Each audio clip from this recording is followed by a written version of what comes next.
Donc je voudrais vous faire comprendre que mon fils... Non. Ça c'est quoi? Le roi, ce n'est pas mon fils. Le roi. Voici la phrase qui a mis le feu aux poudres entre Tikar et Bamoun dans la localité de Magba. Résultat des courses, s'en est suivi un véritable déchirement entre les deux communautés. Mais pour mieux comprendre et situer dans leur contexte les propos du chef Tikar de Magba, il faut faire parler la vérité généalogique. Quel est le lien qui unit ces deux peuples? Nous avons posé la question à Abdelaziz Moudenjibam, journaliste et consultant spécialisé dans l'histoire des peuplements de l'Ouest Cameroun.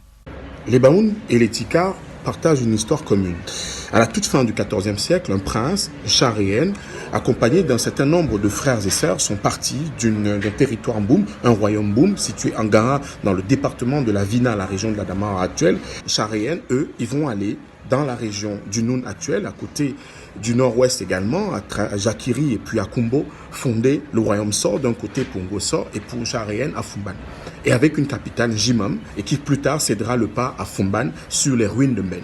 Un lien généalogique auquel vient se greffer des similitudes à la fois culturelles et géopolitiques. Il va prendre, par exemple, pour ces sociétés secrètes, une société secrète chez les Tikar, le Nguri, pour effectivement en faire un pendant d'une société secrète locale, le Mbassier.